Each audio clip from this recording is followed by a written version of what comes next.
Bom dia, pessoal. Meu nome é Patrícia de Castro Duarte.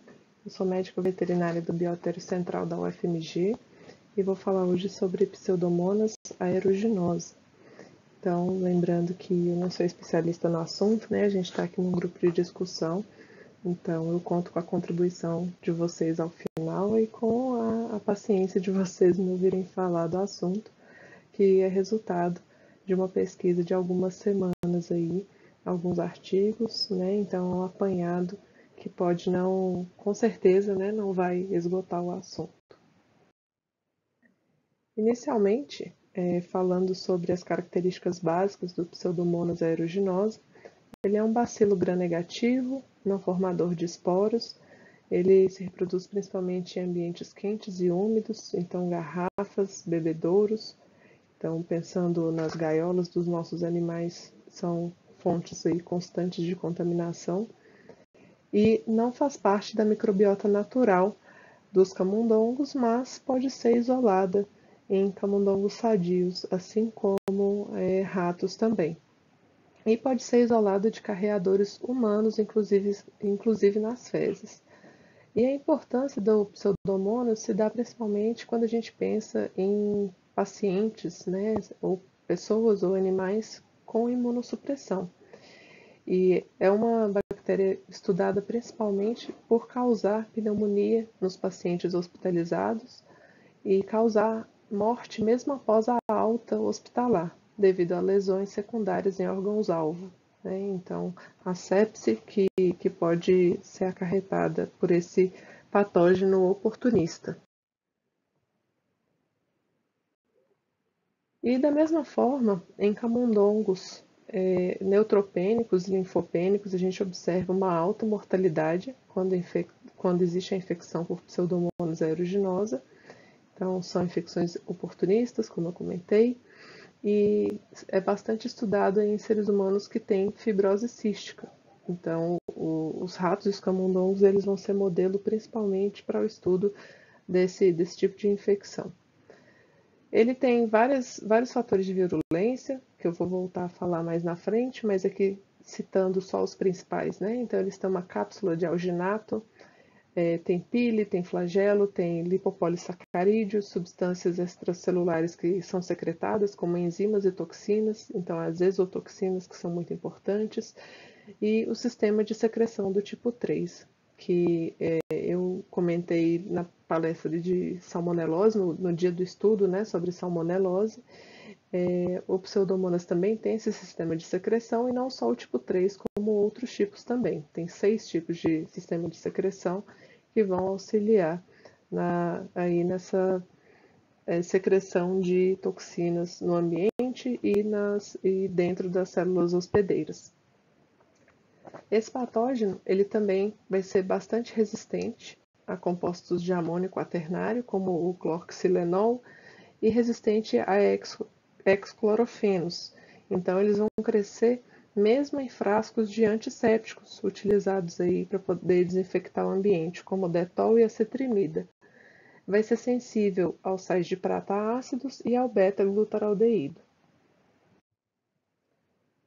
Falando um pouco sobre a epizootiologia, né? Então, como que se dá essa infecção nos animais? Principalmente, quando a gente pensa no ambiente de biotério, nos colaboradores que vão estar aí, de repente, sem luvas e com isso vão muitas vezes ser portadores desses patógenos e vão levar a infecção para o ambiente de biotério. A exposição contínua pode ser necessária para a infecção, então a infecção desses bebedouros e replicação dessas bactérias no ambiente dos bebedouros vai facilitar com que esses animais desenvolvam um quadro clínico e também infectem os outros animais daquela caixa. No caso dos ratos, que eu comentei que camundongos podem ser portadores, mas ratos também, pode chegar aí a 20% do quantitativo de ratos de uma colônia. Então, o ideal é que se adote ações de prevenção. Então, seja aí com cuidado com a água, desinfecção, né, a questão das luvas, das pessoas que vão fazer o manejo desses animais, e essa questão dos animais que compartilham a mesma caixa. Então, pode ocorrer a contaminação dos bebedouros por um animal e espalhar para os demais. Então, de repente, os animais são mudados de caixa durante algum tipo de delineamento ou mesmo na hora de passar esses animais para os pesquisadores, isso pode ser um fator de risco. Os camundongos têm algumas linhagens que são mais susceptíveis, como a B6 e DBA2, e nós temos uma linhagem um pouco mais resistente, que é o BALB-C. Os animais que vão estar mais suscetíveis à infecção do Pseudomonas aeruginosa são os animais que têm algum problema na resposta de granulócitos, ou seja, a sua produção, ou seja, a sua resposta perante os desafios. Então, animais expostos à radiação, a ciclofosfamidas e corticoides vão estar mais suscetíveis à infecção. E, além disso, no caso dos ratos, ocorre muitas vezes uma redução também, né, da sua capacidade de lidar com infecções no pós-cirúrgico de cateterização jugular. Então, alguns delineamentos exigem que esses animais sofram essa cateterização dessa veia e, com isso, no pós-cirúrgico ele pode adquirir essa pseudomoníase aguda a crônica. Além disso, pode acontecer uma co-infecção com beta-streptococcus associado a uma alta mortalidade em camundongos. Então, um organismo, um patógeno oportunista, né? Então, juntando com um segundo patógeno, com isso é um pouco difícil do animal conseguir debelar a infecção. A entrada da bactéria, ela vai ser por via oral ou nasal, principalmente. Então, quando a gente pensa, né, nos bebedouros, faz bastante sentido. E com isso a gente vai encontrar principalmente infecção em linfonodos regionais, no seco e no colo. Nos camundongos, a gente vai encontrar como sinais clínicos principais a apatia, a anorexia, conjuntivite, descarga nasal, edema subcutâneo ao redor do pescoço e a morte aguda. Na microscopia, a gente pode encontrar necrose do epitélio gengival e trato respiratório superior, que é o local de entrada dessas bactérias, ulceração e necrose de linfonodos regionais, vasculite, trombose, necrose e hemorragia de órgãos como baço e fígado. E animais não neutropênicos podem desenvolver a otite. Então, os animais aí que vão ter um pouco mais de resistência, que são os C3H e os suis. E outra linhagem legal da gente citar são os animais nocaute para esse gene, que eles podem desenvolver lesões supurativas crônicas, que são animais que têm uma facilidade em desenvolver síndrome metabólica. Então, quando a gente tiver esse tipo de linhagem, a gente pensar no patógeno quando a gente encontrar esse tipo de lesão. Nos ratos, a gente vai ver os casos agudos com edema pulmonar, esplenomegalia, equimose visceral, sinais de septicemia por Gram negativos. Nos casos subagudos e crônicos, então os casos mais brandos, a gente vai encontrar essa necrose multifocal e abscedação dos órgãos. Então, a presença de abscessos em pulmão, baço, rins. E os animais submetidos à cateterização cirúrgica, a gente vai encontrar lesões também nas válvulas tricúspides, então as válvulas do coração. Na microscopia, a gente pode encontrar vasculite, trombose, hemorragia, infiltrado leucocitário polimorfonuclear, necrose coagulativa aguda, a supuração de focos de infecção, alvéolos pulmonares repletos de fluido proteáceo e colônias bacterianas. O diagnóstico vai ser principalmente pela cultura, então, seja de órgãos ou de fluidos desses animais com sepse, então o coração, o sangue, o baço, e também vai ajudar bastante a gente saber o histórico. Então, se esse animal sofreu algum procedimento que reduz a produção de leucócitos ou a resposta desses leucócitos ou a função imunológica como um todo, isso pode ser um sinal, né, de que esse animal estava cometido desse patógeno oportunista. E, além disso, a gente pode preceder esses surtos das colônias pensando nisso, que todos esses animais, de repente, foram submetidos a esse tipo de expostos, né, a esse tipo de situação, e com isso vão estar mais vulneráveis ao Pseudomonas aeruginosa. Nos camundongos, O diagnóstico diferencial vai ser, então, Proteus mirabilis, Enterobacter cloacae, Klebsiella oxytoca, Enterococcus spp, e nos ratos, abscedação visceral por Corynebacterium cuceri ou Pasteurella pneumotrópica, salmonelose e abscedação pulmonar associada à doença respiratória crônica. E outras formas de diagnóstico são utilizadas mais em humanos, mas que na pesquisa também são bastante importantes, e mesmo para o nosso monitoramento sanitário, pode ser utilizada a sorologia, né? Então ELISA, Western blot e mesmo o PCR também. Mas, falando sobre um método mais fácil, né, mais barato que seja, a gente pode fazer a cultura dessa Pseudomonas aeruginosa.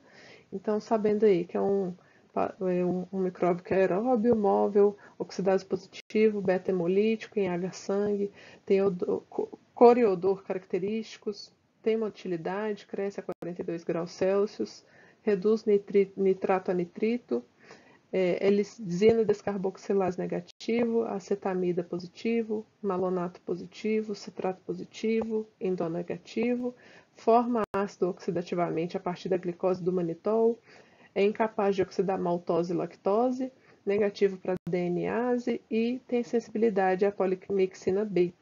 Mas o principal é a piocianina. Se produziu esse pigmento, a piocianina, é patognomônico, com certeza é Pseudomonas aeruginosa, que é esse pigmento aqui. E além disso, esse patógeno ele pode produzir esses outros três pigmentos, que são a pioverdina ou fluoresceína, a piorubina e a piomelanina. Então aqui mostrando na imagem a piorubina, então no agar específico para o Pseudomonas aeruginosa produzir esses pigmentos. E aí no site da Anvisa eu encontrei aqui essa orientação de que a gente pode utilizar um meio de cultura específico para favorecer a produção de alguns pigmentos. Então a piocianina, que é esse pigmento que é específico do Pseudomonas aeruginosa, pode ser estimulada a ser produzido pelo agar-P. E a gente pode diferenciar da pioverdina, ou fluoresceína, que também é verde, mas que tem algumas características específicas. Então, para confirmar a presença da piocianina, a gente pode colocar 1 a 2 ml de clorofórmio em contato com o meio de cultura, e aí, se o meio se tornar azul, é piocianina, se não, é pioverdina, porque a pioverdina é um pigmento que não é solúvel em cloro. Sobre a prevenção dos surtos com Pseudomonas aeruginosa ou mesmo a infecção simples de alguns animais, né, para que eles não se tornem portadores e possam aí também acabar afetando negativamente as pesquisas, a gente tem como principal, como sempre, a redução do estresse. Então, já que é um micro-organismo que ele é oportunista, né, e que vai se aproveitar da redução da função do sistema imunológico desses animais, a preservação do bem-estar se faz bem necessária quando a gente pensa nisso. Além disso, a limpeza do ambiente e também, né, eu não coloquei aqui, mas é bem importante lembrar que as luvas dos colaboradores, né, sempre tem que estar ali limpas. Então, o animal não ter contato com a mão direto, porque de repente esse colaborador pode ser um carreador desse patógeno. E a água, né, dos bebedouros, que tem que sempre que ser observada, então clorar ou acidificar essa água é eficaz para poder matar o patógeno. Então, utilizando aí 1,5 a 2 ppm de cloro ou acidificar até o pH de 2,5. E lembrar também de limpar o equipamento provedor dessa água. E no caso dos ambientes hospitalares, uma grande preocupação, e que também tem que ser a nossa preocupação nos biotérios, é a formação de biofilmes, né, desse patógeno. Então, eles são muito... o Pseudomonas aeruginosa ele forma biofilmes de uma forma muito eficaz, e com isso é difícil que os desinfetantes, ou mesmo os antibióticos, quando a gente pensa no organismo vivo, é difícil chegar até a bactéria, e muitas vezes a gente tem a lançar mão aí de desinfetantes mais fortes, como por exemplo o glutaraldeído. Então eu encontrei artigos aí falando sobre equipamentos ortodônticos, né, e equipamentos que dentistas utilizam, que tem que ser desinfetados com glutaraldeído, né, 2% ou acima, para poder eliminar o Pseudomonas aeruginosa. E no caso dos biotérios, lembrar também de eliminar os animais doentes. Então, a gente tem os portadores inaparentes, mas com certeza aí acaba aparecendo um ou outro que manifesta sinal clínico devido a alguma queda na imunidade, e com isso a gente tem que identificar esse patógeno, né, isolar e eliminar os animais que estão portadores, os animais que estão doentes na colônia, para poder reduzir a chance de espalhar esse micro-organismo no resto do biotério inteiro. A felasa, apesar de tudo isso que eu comentei a respeito, né, de ser um patógeno resistente e tudo mais, como é oportunista também, né, então não é tão frequente assim, ele é considerado um agente que é monitorado de forma adicional, não obrigatória. Então, mas espera-se também, né, que as pessoas responsáveis vão monitorar a saúde da colônia em geral e com isso não vão deixar passar um eventual surto, né, ou algo do gênero nesse sentido.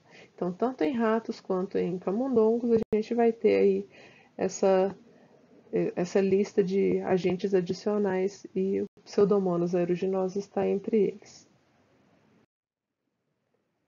Agora entrando nos artigos especificamente que eu encontrei e que eu achei interessante da gente discutir hoje, a primeira coisa que a gente pensa quando fica estudando sobre um patógeno que causa tantos problemas com pessoas imunossuprimidas e tudo mais são as opções terapêuticas, né? E a resistência a antimicrobianos já não é novidade. Pseudomonas aeruginosa é um patógeno que apresenta resistência já a uma gama grande de antibióticos. E com isso partiu-se para o estudo de vacinas. Já há muitas décadas que se estuda vacinas contra pseudomonas. No entanto, é uma pesquisa que até o momento não gerou frutos no sentido de não ter nenhuma vacina aprovada em nenhum país até o momento, né, até onde eu estudei. Então, esse artigo, por exemplo, é de 2018. Não temos vacina contra Pseudomonas aeruginosa. E aí, falando sobre as formas que a gente então pode ter alternativas, vamos então para os bacteriófagos, né? Então, esses micro-organismos que vão ajudar a predar essas bactérias. É uma terapia que, na época da Guerra Fria, foi muito estudada na antiga União Soviética, foi abandonada e agora foi retomada, e que tem apresentado resultados bastante promissores. Então, principalmente modelos animais. Então, a gente está aqui falando de ratos e camundongos. Muitas pesquisas com esse agente são feitas com essa intenção, né, de encontrar formas alternativas de debelar essa infecção, para que pessoas imunossuprimidas não vão a óbito mais com esse tipo de doença. E aí, esse artigo fala sobre um bacteriófago que foi estudado e que reduziu, então, a infecção, né, a endocardite nos animais e reduziu a virulência também do Pseudomonas. E aí ele traz um dado interessante também. Nós já temos cepas que são resistentes, inclusive, a esse bacteriófago que eles estudaram. Então, nós temos aqui essa cepa PA7, ela é resistente aos fagos, né? Então, esses aqui são os fagos, e aqui mostrando no gráfico, né? Que tanto os animais controle quanto os tratados com esses bacteriófagos apresentam resultados muito similares. A quantidade de bactérias permaneceu igual. E os títulos desses fagos também permaneceu igual, tanto em animais que sofreram essa injeção desses bacteriófagos, quanto os que não sofreram. Porém, o que é promissor, o que deixa animados os pesquisadores, são esses resultados das cepas que são susceptíveis aos bacteriófagos. Então, a titulação das bactérias reduziu significativamente aqui e o título de fagos, né, a quantidade de bacteriófagos aumentou nesses animais, comparados com o controle.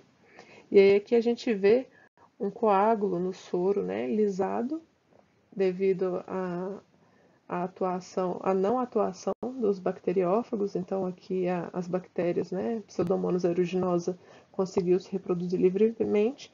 E aqui nessa imagem mais clara, esse coágulo não sofreu lise, devido à ação eficaz dos bacteriófagos. Então, mostrando aí que é uma terapia promissora nesse sentido. E, ao mesmo tempo, né, querendo meio que até jogar um balde de água fria, existem os bacteriófagos que também ajudam, né, os pseudomonas a infectar o hospedeiro. Então, descobriu-se, né, bacteriófagos que ativam a imunidade contra eles mesmos, né, essas partículas virais vão fazer com que o organismo vá em defesa contra eles, e com isso faz com que o Pseudomonas passe desapercebidos e previne o clearance dessa infecção bacteriana. Então, o que esse artigo fala, que eu achei bastante interessante, é que os próprios Pseudomonas liberam esses bacteriófagos, muitas vezes, nessa infecção.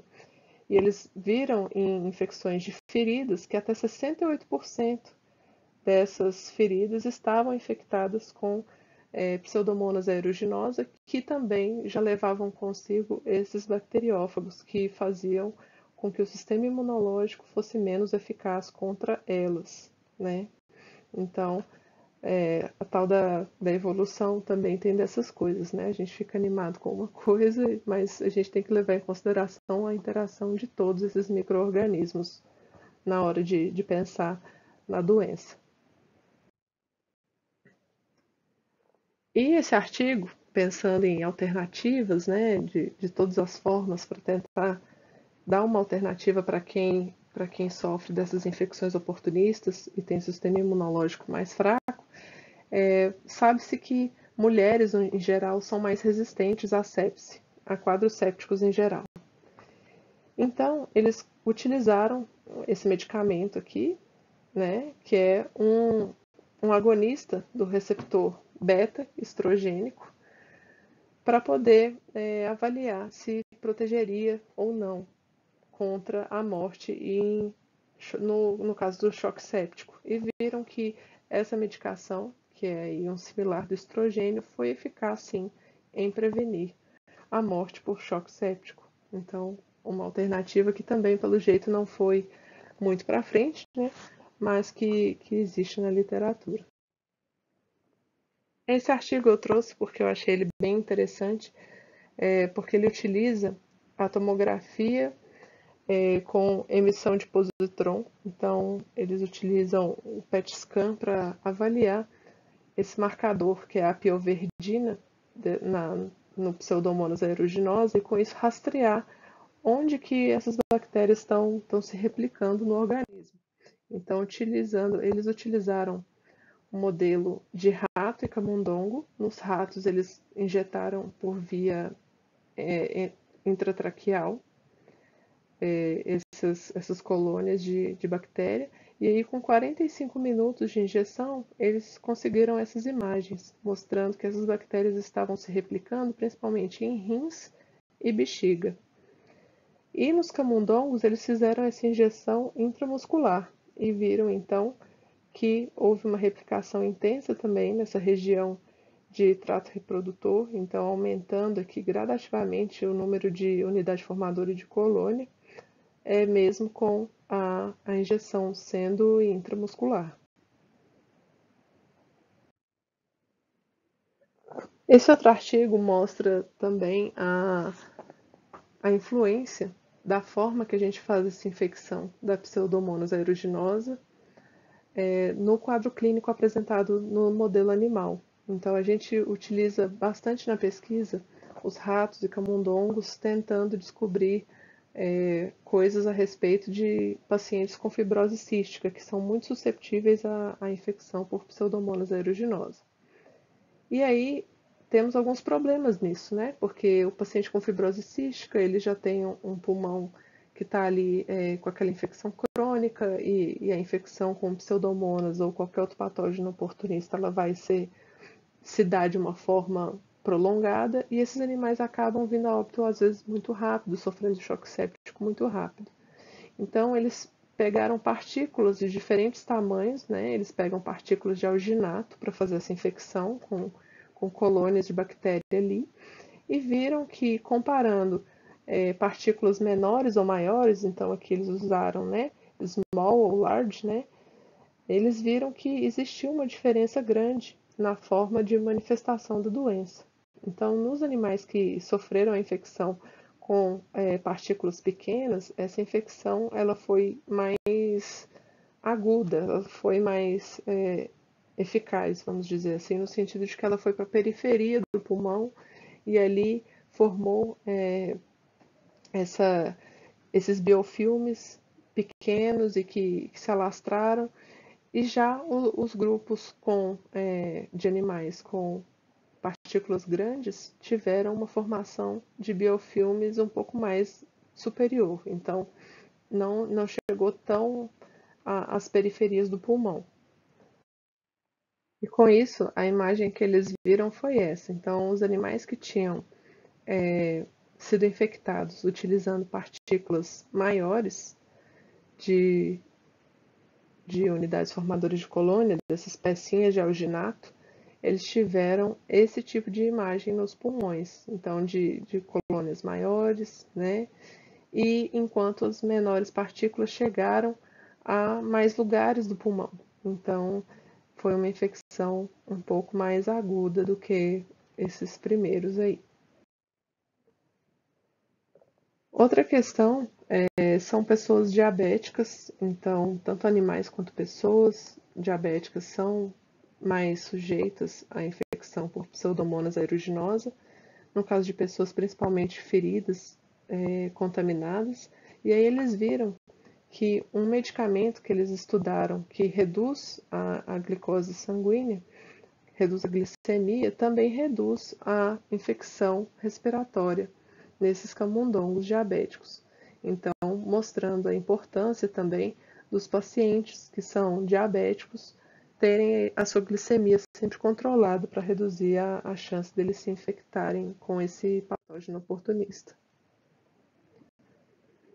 Então, outro artigo falando sobre animais diabéticos, mostrando que as feridas crônicas elas são muito susceptíveis também à colonização por Pseudomonas aeruginosa. E aí, na verdade, eles utilizaram o Pseudomonas aeruginosa como um modelo para essas feridas crônicas, né, que também são um problema na medicina. Então, aqui mostrando os animais controle que são diabéticos, mas foram feridos e, no entanto, se recuperaram após 28 dias. E já os animais diabéticos feridos, mas que tiveram aí a inoculação do Pseudomonas aeruginosa, a ferida evoluiu muito pior. Então, aqui no final, olha o tamanho que a ferida ainda está e a casca que saiu dessa ferida, eles perceberam que a maior parte das bactérias estavam nessa casca, né? Não estavam nem na ferida em si. Então, mostrando também a importância da formação desse biofilme, né? Que ele não necessariamente ele vai se aderir nessa ferida, no caso, e a limpeza dessas feridas em pessoas diabéticas ou animais diabéticos para que consiga se debelar essa infecção também. E aí eu peguei aqui um esquema que está numa revisão sobre vacinas, sobre o desenvolvimento de vacinas contra a Pseudomonas aeruginosa, que eu achei bem interessante, que ele mostra os vários mecanismos de virulência e também todos os locais onde já se testaram vacinas, né, pelo menos até onde esse artigo chegou, que eu acho que ele é de 2020 ou 2019. Então, todos esses lugares com a seringa são os alvos onde eles testaram vacinas contra Pseudomonas aeruginosa. E, como eu já comentei antes, né, não foi eficaz. Até hoje nós não temos nenhuma vacina aprovada contra esse patógeno. E aí, esse artigo, ele fala, essa revisão, ela fala muito sobre por que que até hoje não deu certo, né? Então, os fatores de virulência são inúmeros. Então, é uma bactéria que tem esse quorum sensing bacteria, que é uma regulação da expressão genética. Então, essas bactérias vão reagir ao meio onde elas se encontram. Ela vai utilizar seus mecanismos de virulência de acordo com o meio que ela se encontra.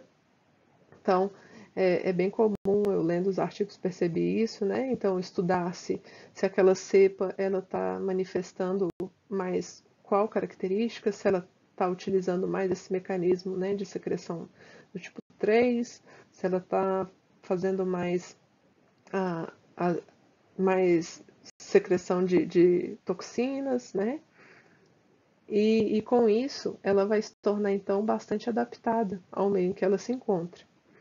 Além disso, essa bactéria tem sistemas de secreção dos tipos 1, 2, 3, 4, 5 e 6. Então, esses TSS todos aqui representando esses sistemas de secreção, que vão secretar toxinas e também formas de defesa, né, de debelar o sistema de defesa do organismo. Essas bactérias têm flagelo, então são móveis, então também já tentou se desenvolver vacinas que atacassem esse flagelo e não deu certo. E tem a produção de exopolissacarídeos, que vão ser os responsáveis pela formação de biofilme. Então esse biofilme aqui, ele vai ser responsável também por vários problemas da própria infecção. Então, chegar um antibiótico ali, ou chegar um desinfetante na bactéria vai ser mais complicado devido a essa produção, principalmente de alginato. Então, até o momento, a gente não tem nenhuma forma de debelar esse biofilme que seja muito eficaz. Esse é um grande problema para os pacientes com fibrose cística também.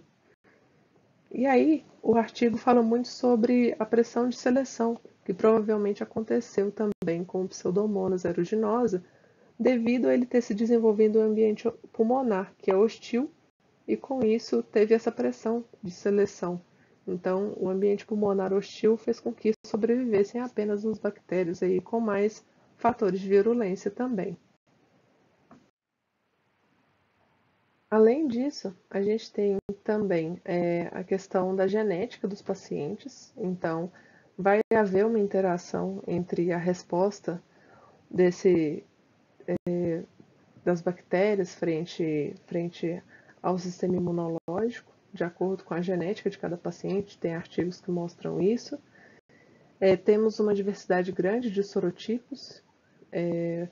Essa patogênese, como pode se perceber, né, pelo que eu comentei até agora, é bastante complexa. Então, os estudos mostram que existe essa variabilidade gigantesca sobre a forma que essas bactérias vão responder.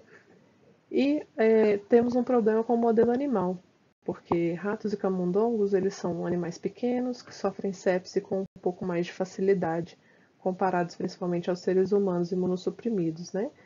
Então, nem sempre eles são bons modelos para a infecção por Pseudomonas aeruginosa. E atualmente, então, estão pesquisando, né, estão vendo a viabilidade de utilizar porcos e furões, que são um pouco mais resistentes, têm uma infecção mais crônica, e com isso vão ser melhores modelos animais, até onde se sabe. Bom, essas são as referências que eu utilizei, né? E quem quiser pode pedir por e-mail que a gente passa. Então, pelo e-mail do GCAL aqui. Agradeço a atenção de todos e espero agora, né, que possamos ter um bate-papo bem produtivo sobre o assunto. Espero ouvir de vocês aí a experiência que alguém já possa ter tido com algum surto ou identificação do biotério. E é isso, como que eu possa colaborar na discussão com alguma coisa que eu tenha lido, estou à disposição aí. Obrigada.